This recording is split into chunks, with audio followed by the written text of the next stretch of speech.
Action News, Delaware Valley's leading news program, with Gary Papa, meteorologist Cecily Tynan, and Jim Gardner.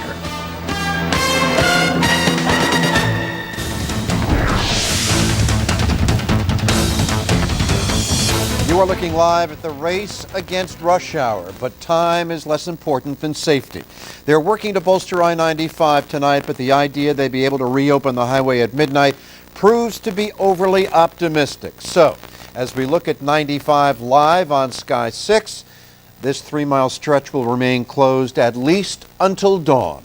Wednesday night, the big story on Action News tonight, the delay in the reopening of I-95 through Port Richmond and Philadelphia. The target time now 5 a.m. Let's go live to Action News reporter Chad Perdelli, who is under the roadway where the critical work is still going on. Chad? Jim, PennDOT crews hard at work like they've been throughout most of the day. Now, a few hours ago, PennDOT determined that this portion of I-95 needed extra support, extra bracing, and right now crews are erecting that support. After that, they will perform some compression tests. Some PennDOT trucks will be driven over the road full of salt and to make sure that this area of roadway is safe. Now, they were hoping to have the roadway open by midnight. That has now been pushed back to 5 a.m. Crews have been working around the clock to repair the gaping crack that paralyzed I-95 and for a short time, much of the city. The backbone of the repair job is these 4 towers. Crews have continued to build, brace, and secure. PennDOT admits its initial plan to reopen by midnight was ambitious, but safety won't be compromised. There's a tremendous amount of weight, as you can expect, with 8 lanes of I-95 up there. We understand all the inconvenience that the motorists are going through. Believe me, we do. And so we're working as diligently as possible to get it open. Once I-95 is deemed safe, it will reopen in 3 phases. First, the south and northbound lanes will reopen. About 10 minutes later, traffic off of the Vine Street Expressway will slowly be merged onto the interstates. Once phase 1 and phase 2 is completed, we will be opening up each ramp. There's 7 ramps that are closed. Each ramp will be opening up, easing traffic back into the main highway, and then hopefully it should be all back as normal. Jim, Mayor Nutter arrived about 5 minutes ago. He spoke with us briefly. He says that these crews really need to be commended for all their hard work. They've been working around the clock. Again, I-95 expected to be open by 5 a.m. I'm live in Port Richmond. Chad Perdelli, Channel 6 Action News. Jim? Thank you, Chad. PennDOT has been trying to take advantage of the 3-mile shutdown to see if there are any other problem spots under I-95. Action News was there as inspectors checked for concrete deterioration along the highway bridge over Richmond Street. This is just one of 15 bridges on 95 that have attracted some concern. PennDOT owes its thanks to a hungry stomach and an eagle eye. It was a Horsham-based engineer out on a late lunch who noticed the crumbling concrete before it was too late. Peter Kim and a co-worker pulled off I-95 to grab sausage sandwiches on Monday, and when he spotted the huge crack in the support column, his immediate reaction was to snap pictures on his cell phone. He sent those off to PennDOT. We knew that the damage was sufficient and it needed immediate attention. I feel fortunate that we were able to help out. It turns out the 40-year-old contractor is a bridge inspector who happened to have examined this very column twice in the past 3 years. Of course, this was another day that tried the patience of drivers who had to take I-95 detours. Aramingo Avenue was congested, but not quite as jammed as yesterday, as many motorists attempted to take other alternate routes. Not everybody paid attention to detours. Our Sky 6 camera caught this motorist driving up the off-ramp to Girard Avenue. This is actually southbound 95, but the maneuver had the driver heading north through the danger zone. And another live look at the interstate from Sky 6 as PennDOT trucks sit idle, waiting to perform a stress test before reopening the highway. We will let you know as soon as engineers give the all clear, and count on the latest overnight developments, plus traffic reports every 6 minutes, starting on Action News at 5 a.m. Other news tonight, a Toms River man is behind bars tonight in lieu of a $500,000 bail, charged with strangling his teenage cousin. 24-year-old Gary Zigich was in court today in Toms River after being arrested last night. Charges say he murdered 15-year-old Brittany Sina, whose body was found on the basement floor of her home. Zigich had been living in the basement. Also in court today, Sina's family. Neighbors and friends have left stuffed animals and balloons in front of Brittany's Colonial Drive home. The owner of Gino Steaks, Joey Vento, and his Please Speak English sign appear to have been vindicated by the Philadelphia Commission on Human Relations. Live in South Philadelphia with that story, Action News reporter Erin O'Hearn. Erin? And Jim, the beef was over that sign on that window over there. It says, "This is America," when ordering "Please speak English." Well, critics said it was discriminatory, but today the city disagreed. It's awesome. It's a good sign. I think that is kind of an obnoxious sign. And while the debate about this sign posted on the order counter window rages on, the question of its legality has now been made clear. The Commission on Human Relations says the sign doesn't violate the city's Fair Practices Ordinance. We always knew we were going to win. Joey never did anything wrong. We never refused anybody's service. I think that the sign that they have here is 100% right. You're in the United States of America. It's an English-speaking country. I speak English. But critics, including Councilman Jim Kenney, says the sign discourages people from different backgrounds from eating at Gino's. He says he never wanted the city government to get involved, but believes the sign insinuates intolerance. I think the sign is rude. I think it's mean-spirited, and I don't think it's in the best interest of the city promoting us as a tourist destination both nationally and internationally. I think that's wrong. I can't really agree with that. That is discriminatory, in my opinion.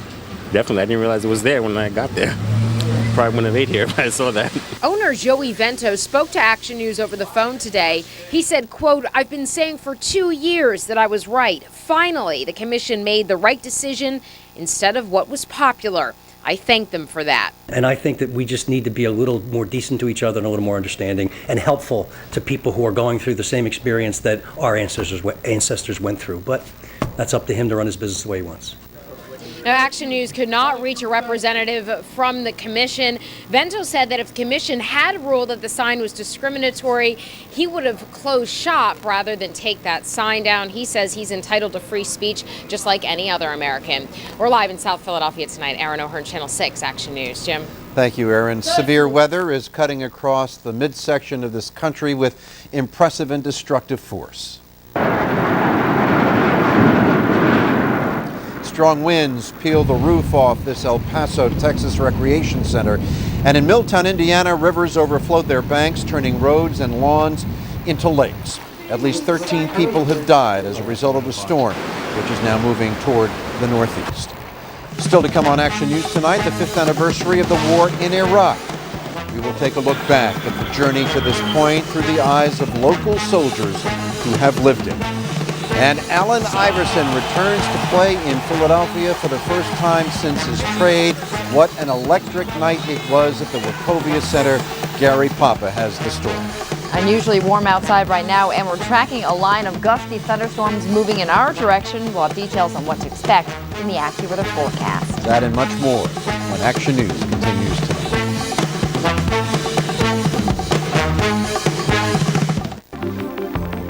Health Check is brought to you by Independence Blue Cross.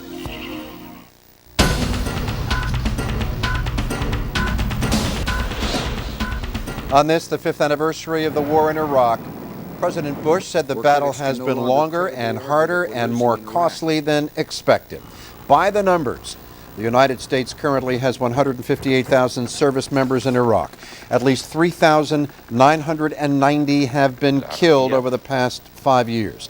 Nearly 30,000 have been wounded, and more than 80,000 Iraqi civilians have died. The financial cost is roughly $500 billion so far. Saddam Hussein has been deposed and executed, which President Bush says was the right decision. However, according to the latest poll, 2/3 of the nation say the war was not worth fighting. Also on this anniversary, Osama bin Laden posted an audio message on an Islamic website. However, it was not directed at Americans. Instead, bin Laden slammed European countries for publishing cartoons insulting the Prophet Muhammad, saying, quote, The response will be what you see and not what you hear. Anti-war protesters marked the 5-year milestone with a demonstration outside the Philadelphia Federal Building in Center City today. They held signs calling for a complete withdrawal. Tonight in Ambler, opponents of the war chose to pray for those still fighting. Parishioners at the Church of the Brethren held an interfaith service and vigil. For many, the 5-year anniversary is a time to reflect on where things stand, and that includes Action News reporter Dan Cuellar, who is embedded with local troops in Iraq. He joins us now with his journey and that of these military men and women. Dan. Jim, it's been a 5-year journey that has seen everything planned for at the outset of the war change. From the mission, the strategy, the allies, the enemies, and the lives of thousands of Americans from our area. The men and women on the front lines when war broke out. Where are they now? And how do they feel about the war 5 years later? Here now is our report.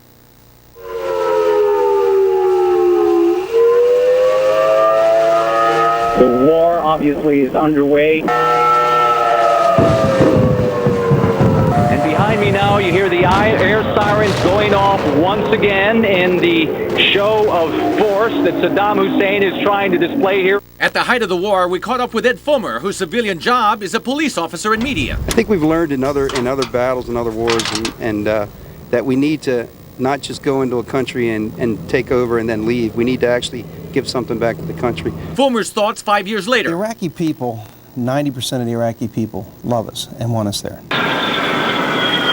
Through brutal sandstorms, smoke from oil fires, or clear weather, pilots from the 111th Fighter Wing of the Pennsylvania Air National Guard have been leaving their mark on Iraq. The main thing is to know where they are so that we're dropping our bombs in the right spot. Back then in Iraq, we caught up with Rob Guyan, a school teacher at Pierce Middle School in Westchester, who certainly took a hard line then. To quote a Marine, I don't remember his name, that I worked with, Saddam Hussein was the weapon of mass destruction. 5 years later, Guyan looking on the horizon of a brighter future for Iraq. I would say within 10 years, you're going to see a very solid and growing economy and a very productive player in the world market. We have reports tonight that American troops, along U.S. Marines, Army battalions, and British troops are moving across the border. Okay, you need to have everybody awake, no headphones, no nothing. As the convoy headed up north, Father Mark Ploshin of the Army's 358 Civil Affairs Brigade of Norristown was asking for people's prayers back home. Keep the prayers coming because they help us a lot. Bob Broody served in Desert Storm, Haiti, Bosnia, and now this. He has a 2.5- and 7-year-old back home who are growing up without him. I was thinking about it. My little girl could sit on my arm and rest her head on my shoulder. By the time I get home, she won't fit there so good anymore. I'm going to miss that. Larry Wilson of West Oak Lane had a clear purpose of the mission back then. You know, regardless, the weapons of mass destruction issue is really not our issue. Ours is attempting to make life a little bit better for the Iraqis. Larry Wilson today says our views and why we are there, regardless of why we're there, and their views of why we are there. I think that somehow we've got to figure out how to meld those two views. But the 358th and their support units paid the ultimate price in Iraq. They came home without one of their own, Lieutenant Mark Phelan of Green Lane, Montgomery County, who was killed in an IED attack. We took a lot of pride in knowing that the work he did for the Iraqi people was very appreciated by them. And invariably, you knew we had to ask the question, was it worth it? Absolutely. Everybody that has gone over there has felt that we were doing the right thing, that the Iraqi people are better off for what we've done. After a couple of tours in Iraq, the 358th recently was relocated to California. Most of the members we talk with either moved to other units in our area or retired. The debate over the war's justification will continue, but to those men and women we had the privilege to cover 5 years ago, they left us with a sense of pride and commitment we will never forget. I'm Dan Cuellar, Channel 6 Action News. Dan, thank you. We have created a special channel devoted to the 5th anniversary of the war in Iraq at our website. At 6abc.com, you can find Dan's blogs from his time spent overseas, as well as videos and slideshows with more than 100 pictures, plus information how you can contact your legislators and soldier support groups. 28 police officers who serve the Delaware Valley were honored tonight for their bravery in the line of duty. ACES International held its 10th annual Law Enforcement Appreciation Dinner in Lafayette Hill. Among the honorees, wounded Philadelphia police officers Richard de Coatsworth and Mariano Santiago, The family of slain police officer Chuck Cassidy also accepted an award of valor in his honor tonight. The Philadelphia Cultural Fund was awarded $2.1 million tonight to continue its work. The money supports 230 city-based arts and cultural organizations for this year. The third annual David Cohen Award was also given to the Scribe Video Center during a ceremony at the Academy of Natural Sciences. It has been a wet day. The question is, will it be a wet tomorrow as well? It should not be a wet tomorrow, but it could be stormy overnight. Storm Tracker 6 3D showing that here we just have a little bit of some generally light stuff. You can zoom out just a little farther to the west so you can see a line of storms moving through Harrisburg, and this line actually extends all the way down into the Carolinas, and this will be knocking on our door and moving in over the next couple of hours. Tonight, the action cam taking, look, really a beautiful shot. Boathouse Row from the waterworks, and it's cloudy and it's very warm. You step outside, it already feels like spring. 60 degrees right now, but it's very damp. Humidity 80%, barometer 29.43 and falling.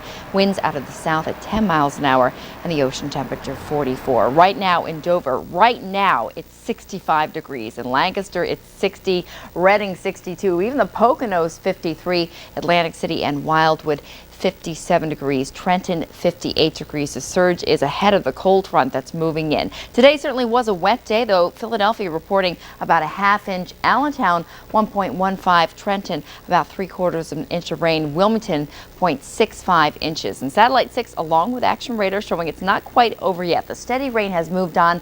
That's a line though that we're tracking. That's a cold front. You can see behind it it's actually cold enough for some snow in Ohio. We should not be getting that snow, but we will be getting the cold air and again that line of gusty thunderstorms. So the flood watch continues for Lehigh, Northampton counties until 6 o'clock tomorrow morning, with a possibility of that line of thunderstorms with some heavy rain, gusty winds, even the potential for some hail. Future Tracker 6 showing that this line should be moving through around 1:30 or so. And then as we head into the morning rush hour, the rain's out of here. Probably still a lot of cloud cover at 7 o'clock in the morning, but then the drier air working in, that'll break up the clouds by mid-morning. By lunchtime, we should see a lot of sunshine, but it will be windy and cooler tomorrow. So for tonight, the possibility of some of those gusty thunderstorms in the overnight hours between about midnight and 2. Thursday, cooler, windy, wind gusts up to about 40 miles per hour, so the temperature will make it up into the low 50s, but the wind chills in the afternoon will be in the 40s. But now we can say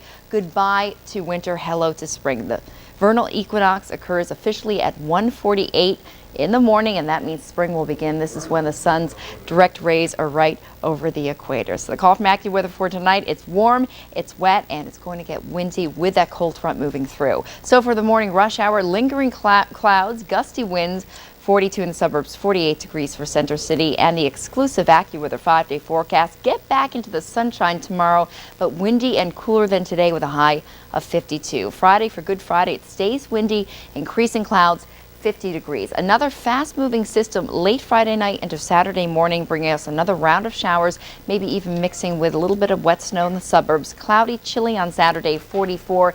Easter Sunday, back to sunshine, but windy and chilly, 48. Monday, mostly cloudy, maybe some more showers with a high of 44. As we take a look beyond the 5-day, Tuesday and Wednesday, looks like we'll get back into a quieter weather pattern for that period. Clouds and sun. It gets warmer. Afternoon highs in the low 50s. So springtime coming in with a bang, with a line of some gusty thunderstorms. Philadelphia Zoo paid a special visit to the Ronald McDonald House tonight in University City in Philadelphia. It is part of the Bring the Zoo to You partnership between those two organizations. Children and their families got an up-close look at some animals, including, that's a lizard of some kind. What is that? Plenty of food, games, and face painting tonight at McDonald's House in University City. This AccuWeather forecast is brought to you by PECO. It's our job to provide energy, but we're also doing more. Our crews work 24/7 to get you the energy you need when you need it. Learn more at PECO.com.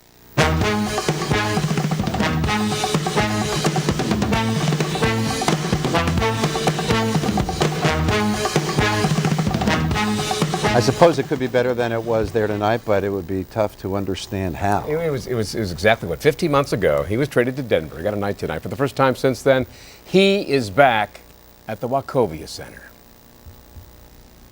Starting at guard, number 3, Allen Iverson.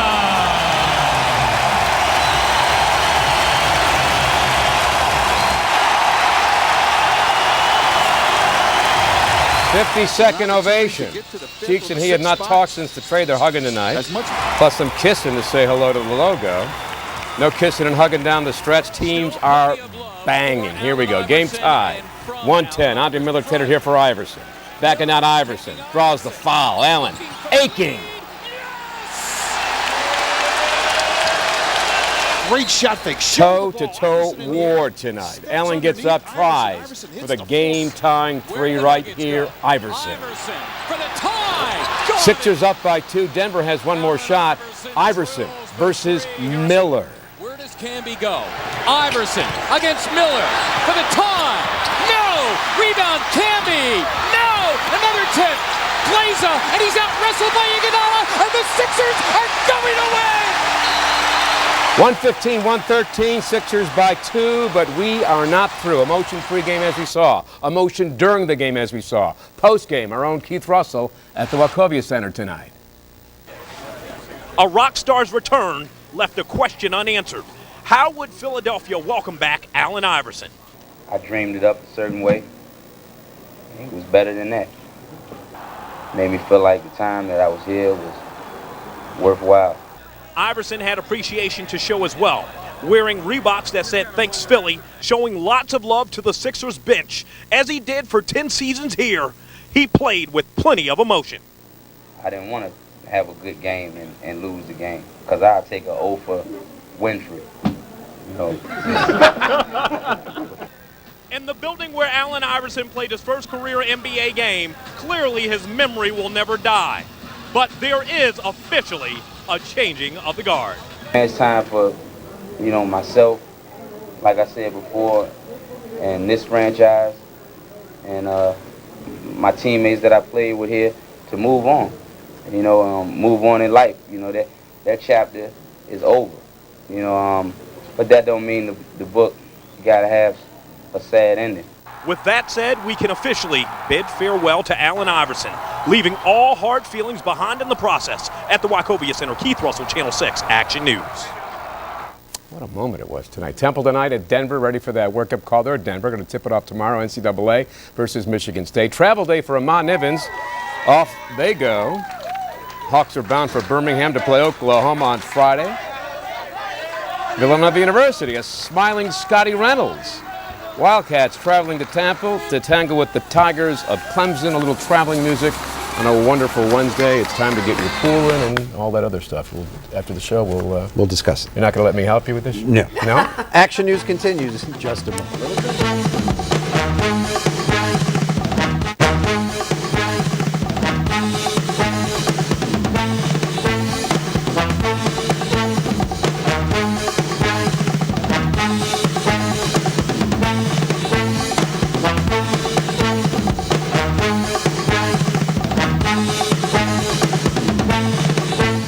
And Action News continues at 5 a.m., which is exactly the same time that PennDOT hopes to reopen I-95 in Port Richmond. Now, Tamala Edwards, Matt O'Donnell, and the AccuWeather team of Karen Rogers and David Murphy will be here. We will have the latest on the situation. We will have traffic reports every 6 minutes. And of course, between now and then, you can check for the latest developments with 6abc.com. It should be a significant morning, the reopening of I-95. Now for Gary Papa, Cecily Tynan, the entire Action News team, I'm Jim Gardner. Good night.